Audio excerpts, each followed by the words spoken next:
Welcome students. इस समय मैं आपको नेत्र के बारे में और नेत्र से संबंधित दोषों के बारे में पढ़ा रही हूँ। और पिछले अध्याय में मैंने पढ़ाया था आपको निकट दृष्टि दोष और दूर दृष्टि दोष। मेरा channel science classes by doctor Kumkum Saxena में आपका बहुत बहुत स्वागत है। और अब मैं इसमें बताने जा रही हूँ आपको कि तीसरा दोष, एक मैंने बताया था निकट दृष्टि दोष, जिसमें पास का तो दिखाई देता है लेकिन दूर का दिखाई नहीं देता। और दूरदृष्टि दोष क्या था, जिसमें दूर का दिखाई देता है लेकिन पास का दिखाई नहीं देता है। उनके क्या कारण थे और क्या निवारण है, ये मैंने पिछले आपको जो लेसन दिया उसमें पढ़ा दिया है। अब तीसरा दोष है इसका जरा दूरदर्शिता। ये कब आती है? ये वृद्धावस्था में, जब एज बढ़ने लगती है तो ये दोष आंख में आ जाता है। इस दोष में क्या है कि वृद्धावस्था में जो सिलियरी मसल्स है, हमारी सिलियरी मसल्स कहाँ पे पाई जाती हैं?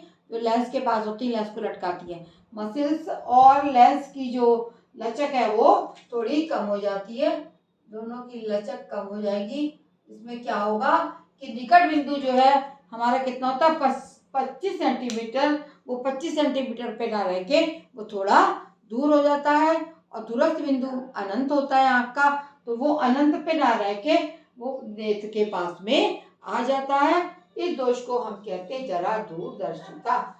और इसमें इसके लिए क्या होता है कि हम इसके निवारण के लिए बाईफोकल लेंस का प्रयोग किया जाता है। बाईफोकल माने डबल, जिसमें नेत्र के ऊपरी भाग में अवतल लेंस लगा रहता है जो दूर की वस्तुओं को देखने में काम आता है, तथा नीचे के भाग में उत्तल लेंस लगाया जाता है और ऊपर के भाग में अवतल लेंस लगाया जाता है। नीचे के भाग में उत्तल लेंस लगा रहता है जो कि पास की वस्तुओं को देखने में काम आता है। हमेशा उत्तल लेंस से पास का स्पष्ट दिखाई देता है और अवतल लेंस से दूर का स्पष्ट दिखाई देता है।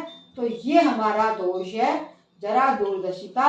ये किस कारण होता है बताया मैंने, सिलियरी मसल्स व लेंस की चमक जब लचक जब कम हो जाती है।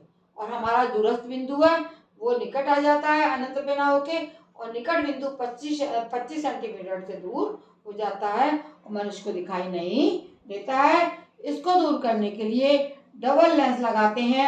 ऊपर की ओर अवतल लेंस लगा होगा और नीचे की ओर हमारा उत्तल लेंस लगा होगा। अवतल लेंस दूर की वस्तुओं को भी देख सकता है और उत्तल लेंस पास की वस्तुओं को देख सकता है। इस प्रकार से जो हमारे निकट बिंदु और दूरस्थ बिंदु हट गए थे अपने स्थान से, दोनों को ये लेंस एडजस्ट कर देता है। अब आते हैं, चौथा है, तीसरा था जरा दूरदर्शिता और चौथा है अविंदुकता। अविंदुकता, आपको नाम अजीब सा लग रहा है। ऐसा व्यक्ति जो अविंदुकता से सफर करता है या पीड़ित होता है, वो क्या करता है, वो क्षैतिज व पूर्व दिशा की जो ऊर्ध्व दिशा होती है उसकी वस्तुएं उसको धुंधली दिखाई पड़ना शुरू हो जाती हैं। जो भी व्यक्ति के आंखों में दोष होगा अविंदुकता, वो क्षैतिज व ऊर्ध्व दिशा की वस्तुओं को ठीक से स्पष्ट दिखाई देती है उसको और धुंधली दिखाई देना शुरू हो जाती है। इसका कारण क्या है कि कॉर्निया जो आगे का भाग है आंख का, वो पूर्णतः गोल ना होकर कॉर्निया की वक्रता एक तल में अधिक हो जाती है और उसके दो तल होते कॉर्निया के दूसरे तल में कम हो जाती है। इस कारण से अविद्युतकता का जो दोष है वो आ जाता है मनुष्य में। और इसके निवारण के लिए भी क्या होता है कि बेलनाकार लेंस का प्रयोग किया जाता है। बेलनाकार लेंस प्रयोग करते हैं। बेलनाकार लेंस प्रयोग करने से ये दोष दूर हो जाता है। क्षैतिज दिशा में, ऊर्ध्व दिशा में, और क्षैतिज दिशा ऐसी होती है, ऊर्ध्व दिशा कोने साइड और क्षैतिज दिशा सीधे नहीं दिखता इंसान को, बाकी देख सकता है लेकिन क्षैतिज दिशा में और ऊर्ध्व दिशा में नहीं देख पाता।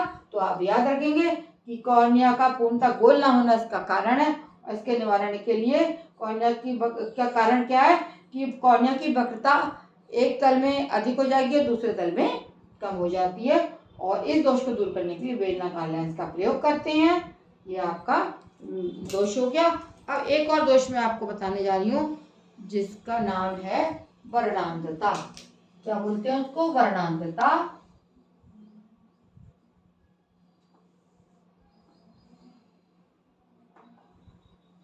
वर्णांधता जैसे कलर ब्लाइंडनेस कहते हैं, वर्णांधता। वर्णांधता पांचवा है ये, वर्णांधता। ये सब आंख के दोष हैं।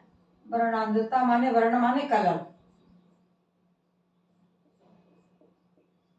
है ना। इसमें रेटिना में शंकु सेलों की कमी हो जाती है। शंकु सेलों की कमी होने से क्या होगा कि इंसान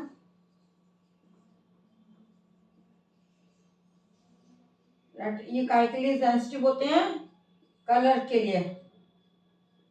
तो ऐसा व्यक्ति जो वर्णांधता से पीड़ित है वो बाकी वस्तुओं को तो देख सकता है, सब चीज देख लेता है, लेकिन कुछ कलर होते हैं, लाल हरा या कोई भी कलर होगा, वो उसको दिखाई नहीं देता है, क्योंकि रेटिना में शंकु सेलों की कमी हो जाती है। इसका निवारण का कोई तरीका नहीं, इसका निवारण नामुमकिन है ना। नामुमकिन मतलब नहीं किया जा सकता, नामुमकिन है।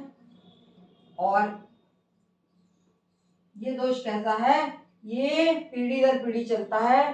तो ये जो आपका जेनेटिक होता है, पीढ़ी दर पीढ़ी चलता है, ये पीढ़ी दर पीढ़ी ये चलता है, आनुवांशिक है।